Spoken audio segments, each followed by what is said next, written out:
Good evening, everybody. Welcome back to Gargoyles episode reviews. Today we're wrapping up Leader of the Pack. Watch your back. The pack is moving in for the kill. Revenge is buy one, get one tonight, but the price is still high. Will anger cloud the judgment of our protagonists and antagonists? The upcoming battle will be merciless. At the end of the day, what does each side win? More than you'd think. Read part 1 or listen to it if you missed it. Let's get ready to rumble. Gotta eat what you kill, you know. There's the pack all lined up, looking sharp. Wolf strides out of the airship, one metal chair away from being a WWF star. Hyena, Jackal, and Dingo are on his tail. Xanatos, proving he's a man after my own ranged combat sniper heart, emerges from the top of the ship. Lex goes raving nuts. He'll take them all on himself. Brooklyn protests that they need a plan. Lex has a plan. Attack. It's a page right out of Iron Man's book. The real Iron Man, not the other one here. Then there's Brooklyn literally holding Lex back. A no-holds-barred fight erupts. Both parties land solid blows against the other. In the end, Xanatos throws Bronx into a wall after the beast Garg tries to chomp his face. Bronx actually grabs his arm, but he manages to throw him off. Every Ranger/Rogue's view ever. Use sharpshooter feet. There's Coyote watching the insanity below. And what did I say about the tennis ball last time? There's Bronx on top of Coyote. Or Xanatos, whatever. Then Xanatos uses his mind warp ray on Lex, while Dingo zaps Brooklyn with an electric control device. With 3 versus 5 in the fight, the outcome wasn't hard to guess. Now the pack has bait to chum the waters with. They're after the whole clan, particularly Goliath, not just the meddling kids and their dog. According to Greg, Lex was supposed to be as intimidating as possible in this ep. He comes across as creepy, in my opinion. Here he's just comic. His eyes seem a lot bigger than normal. They're more expressive. 2020 moment. Why don't we ever see the mind warp ray in other episodes? RSVP. Goliath, Hudson, Broadway investigate PMS. They don't get far before the phone rings. Telemarketer, wrong number. Broadway picks up. It's amusing that he thinks to answer it instead of letting it ring. Ugh, phones. He's not an introvert, I guess. Owen is on the other end. He recognizes Broadway's voice. It's the first time Owen calls any of the gargoyles other than Goliath by name. The security chief is still in a cheerful mood, toying with the clan that has that effect on him and his boss. Owen is standing in the walkway around the perimeter of the atrium in the Erie building. He is the picture of control and precision. The pack is hosting a soiree, and the clan is invited. 3 of their members are already in attendance. It's in the oil tanker, the Atoshiana Maru, in the bay. And there's a picture, one very rare picture of what the atrium looks like. There's a lake in the very middle. In the back, there is like a 2-story, it's actually the elevators back there with a little wraparound deck. And there's steps on either side that go down to meet the bridge that goes across the lake. And there's a walkway around this whole square. And then there's a bunch of trees and stuff around the lake. And the caption says, Eerie appreciation. The stones in the upper left corner are from the bottom of the castle. This place is huge. Owen is that dot in the center right along the walkway, right over here. And actually, these stones up here, I just thought about this, but I think that they're probably artificial. I don't think they're actual stones because, remember, the castle was taken like brick by brick. It's not like he just picked up the whole thing and cut it out of the side of the cliff or anything. At least I'm assuming. And also, judging by a city of stone, when the ceiling the floor, I guess, ceiling, something breaks and they all fall through down into the atrium from the Great Hall. So you're not going to do that if that's a chunk of solid rock. Also, just too heavy. All right, moving on. The scene conveys the antagonist's view of the struggle that's playing out. It's a game, and Xanatos is in charge. Owen loves nothing better than to be part of his boss's plots. Look at that amazing view. Working with Xanatos definitely has its perks. There he is looking over the city. It's a cloudy night, and the moon is right directly in front of him, so it's almost like he has a halo. Pretty cool shot. Side note, Atoshiana is Japanese for trap. Maru is a suffix attached to Japanese ship names. That's pretty decent continuity there, pretty realistic. It's not stated if the ship belongs to Xanatos. If it does, it's probably heavily insured. I like to believe it belongs to his rivals. No, it doesn't look foreboding at all. There's a ship in the middle of the fog bank. In the empty cargo hold of the ship, Bronx scratches at the steel walls. Lex and Brooklyn try hammering on the walls to no avail. Brooklyn notes that whenever they take Bronx out, they get into trouble. Blame yourselves, not the dog Goyle. On the deck, the pack is loaded for bear, or gargoyle. They wait in the mist for their flying foes to arrive, which they do in moments with a two-pronged attack. Ever dramatic. There they are in a circle, looking all directions. And they suddenly give up on the circle and just aim wherever. And there's, looks like Broadway coming in the back. Grab your partner and get ready to dance. Xanatos and Goliath pair off, surprising no one. Dingo, Hyena, and Jackal gang up on Hudson. Broadway hears the pounding from the hold and goes to rescue his bros. This isn't Kung Fu movie. Dogpile him. It's everybody that's against Hudson. Got him on a circle there. Ready, set, fight. Dingo, Jackal, and Hyena come at Hudson one at a time. Their time as actors has screwed up their fighting tactics. Hudson throws Hyena into Broadway, who's struggling to open the hatch to rescue his clanmates. It's enough force to rip the hatch's rivets from the steel. How this doesn't crush multiple organs and bones in Hyena, I don't know. Yeah, that's, sometimes it verges on cartoony, unfortunately. During the scuffle, oil barrels tip, spilling oil across the deck. Xanatos leaps over Broadway and onto a walkway. Goliath follows right into the mind warp beam. And there Coyote is. Shooting that. Who needs LSD when you've got the mind melt beam? Why are they pink? But Goliath is hard-headed. He powers through. Xanatos switches to laser, but Goliath slams the walkway, unbalancing him. The laser goes wild, hitting the oil spill. Fire. Oops. But look at the animation, though. That's actually pretty decent. Goliath lunges, catches Xanatos, and shoves him into the wall. The enraged purple guard rips Xanatos' helmet off. It's a shock to find David in the armor.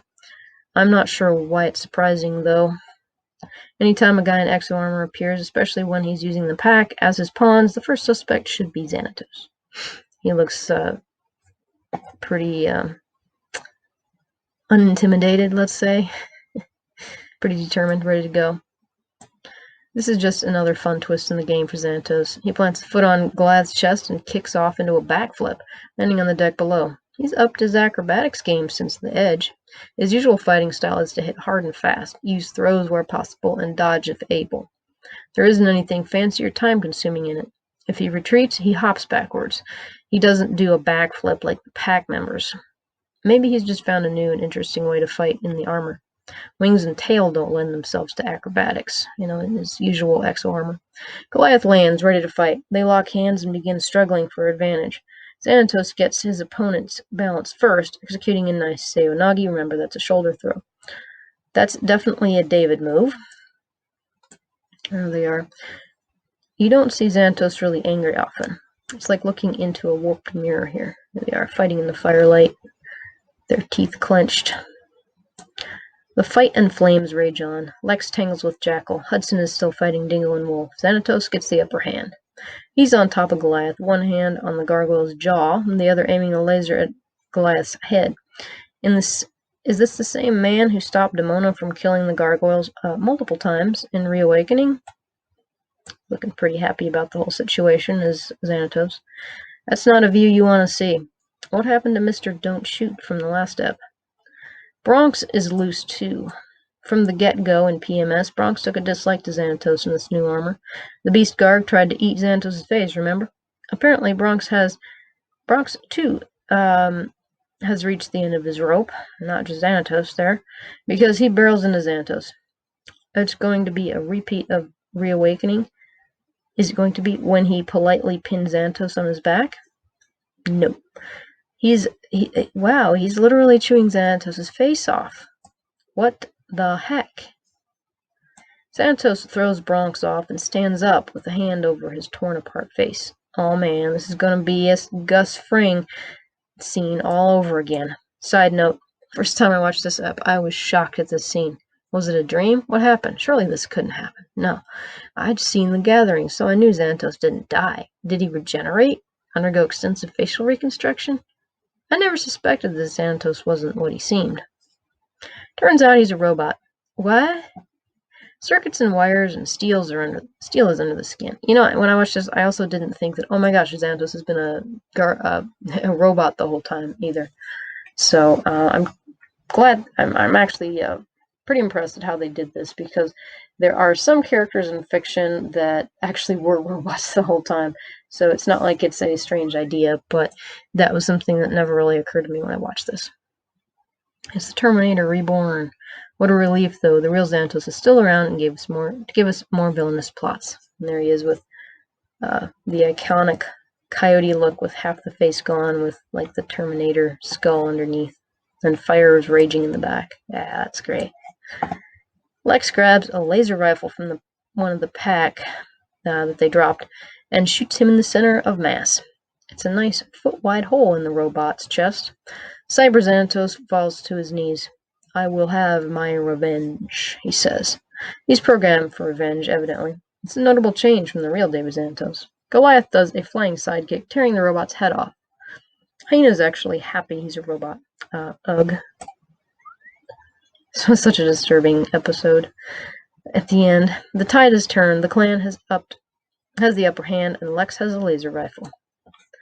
And there the winners are. They're either gonna blow stuff up or drop some sick beats. Meanwhile, the fire has spread. Oil barrels ignite, blowing a hole in the side of the tanker. Time to leave, kids. The pack scrambles for the airship. The Gargs gather around the robot head, ready to crush it. Oh, too late. The head blasts into the sky. Wow, that's a lot of rocket fuel in that little thing. Leave it to Xanatos to think of this contingency and plan accordingly. That is so not right. So not right. As the pack airship takes off, Lex takes aim at it, but Brooklyn, knocked unconscious by an explosion, is about to slide over the edge of the water. Revenge or family? And I really like how the writers got this in. It doesn't feel forced or anything. Lex hesitates. He grabs Brooklyn's tail just in time. Barbecue! He's about to slide into the fire. The pack escapes. Yet again, Gargoyles gives us a surprising ending. No, the protags don't see the villains let off in cuffs. The pack is still out there, ready to strike. What will they do? If they have any brains, they'll head to some third world country and lie low. Ha! Brains among the pack. Fox and Dingo are the only ones with them. Fox is out of the picture, and Dingo will probably go back to Europe. Interesting destination for an Aussie, eh? The clan flies off as the ship sinks. Brooklyn thanks Lex, who admits he finally got his priorities straight. Lesson learned. There's the sinking ship. Another disaster to mess up the ecosystem and block the bay. Nice. Free at last. At Rikers Island, Fox appeared before the parole board early. They're singing a different tune today. In view of her decision to stay in prison and help the CO, they've granted her an early parole. It's September 6th. She's been in prison almost a year. Because remember, it was October-ish. The end of October, I think. Or even November, I'll have to look, that we had Thrill of the Hunt. I doubt she's going to walk the straight and narrow when she gets out. What will she get up to now that she's not part of the pack? She walks out a free woman. A limo is waiting for her. Hi, Owen. He's holding the door for her. Fox slides into the back seat and promptly kisses David Xanatos passionately. Now we're getting somewhere.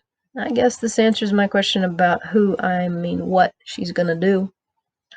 My one true pairing is together again. Oh, yes. Side note, she whips her hair tie off like a symbol of escaping incarceration and abandoning the restraint she faked to win her freedom. She was wearing her hair tied back during the hearing. According to Greg, Standards and Policy, S&P, was okay with the scene, as well as Fox and David being an item. They totally forgot about what usually happens in relationships. Thus, Greg was able to slide vows and later the gathering past them. I've missed you, Xanatos remarks. I bet he has. Now it's really clear why he visited her personally in prison back in her brother's keeper. He loves her. I'm pretty sure he visited her personally. I mean, I don't know what the rules are with one person with a criminal record visiting another in prison, but no, he probably paid some people off anyway. She asks who won. Xanatos hedges. It never mattered. No? No.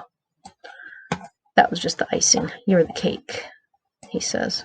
I love that scene. After another kiss, the explanation continues. The breakout was staged to give Fox a shot at an early parole. I gotta say, that is brilliant.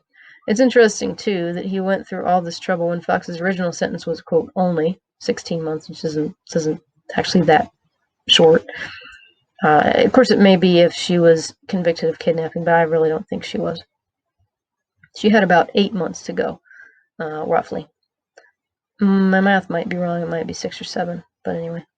He's taking matters into his own hands, playing the game the judicial system set up, and he won. His prize is Fox.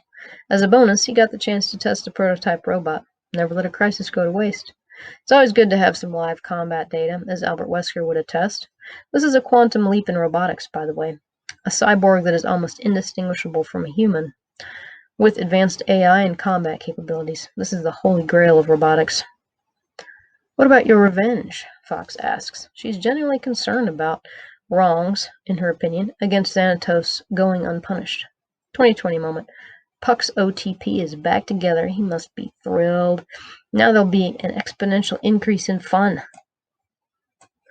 There they are looking into each other's eyes. Oh, it's my OTP too, so screenshots abound. You're welcome. Revenge, as they say, is a sucker's game, he says.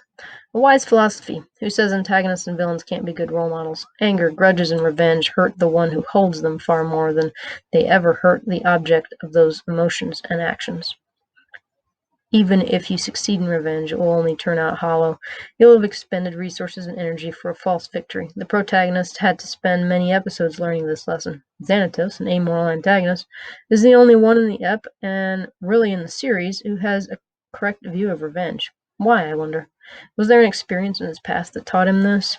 Or is it just because he's a very rational, logical, pragmatic person? He tears the paper off a round object. It's the robot's head. He looks at it in amusement and pride. Robots, Fox, my dear, are nothing. I can build a dozen more like this one. It'd be a massive improvement on the Steel Clan, that's for sure. This isn't an idle brag, either. The Gargoyles should be grateful he doesn't actually want them dead. Better than bringing flowers, I guess. He follows with, true love is so much harder to come by. What? Love? What a way to deepen his character. Yet again, Gargoyles breaks new ground as one of their lead antagonists shows love for his girlfriend. Very few antagonists have significant others, and none that I can think of actually love them. Joker has Harley, whom he openly abuses. Most antag relationships are built on necessity and are twisted, to say the least. Xanatos not only says he loves Fox, he proves it with action. He spent a vast amount of time and resources on this plot to free her. He didn't have to. I know he wasn't feeling guilty about the fact that he was part of why she went to prison. After all, he never told her to take a woman hostage and get photographed. I still don't understand why he couldn't buy her way out of prison or anything, buy off the chick that she kidnapped. Anyway, 2020 moment. Throughout the series, David and Fox's relationship will be the healthiest and strongest of any of the characters. They show respect to each other and value each other's strengths. Fox is fully David's equal. Instead of seeing this as a threat, he's thrilled. At last he has someone who is at his level. In her, he has a loyal friend. In him, Fox has a powerful protector. While they're competitive with each other at times, it doesn't matter who wins, quote unquote, because in the end of the day, both win as a team. The fact that David has to explain his plan means he didn't explain it before. Fox thought on her feet, recognizing the opportunity for brownie points with the parole board. Or did he perhaps hint that if only she could give the parole board something to praise her over, maybe they'd let her out early? Who knows. While it might have been a test or a game to see if she could think on her feet, I doubt it. He invested too much into this plan to leave anything to chance. Plus, he really wants her out of prison and into his home. Yes. Final thoughts. I couldn't think of a better way to kick off Season 2 than with this episode. Plenty of action, twists, and turns in the plot, and major reveal for the Xanatos tag ending. We've also opened the floodgates to more villain goodness. More robots like Xanatos' Double, the Pack on the loose, and Xanatos teaming up with Fox full on. More Fox and Xanatos eps? Oh, sign me up. I was completely taken in by Xanatos' robot Double. There were suspicious parts, yeah, but things change from season to season, so it was a believable doppelganger. It's nice to see that Cyberbiotics tech being put to good use. It's a Xanatos Enterprises development that's far exceeded Cyberbiotics' work. Did you suspect the robot was, well, a robot? What are your thoughts on the ep? Comment. Next week we catch up on Derek and Metamorphosis. We'll see some real character development, that's for sure. We also meet a new villain voiced by Tim Curry. Don't miss it. So remember, you can comment here, you can comment on the blog, like, share, subscribe. Thank you so much for watching, and we will see you in the next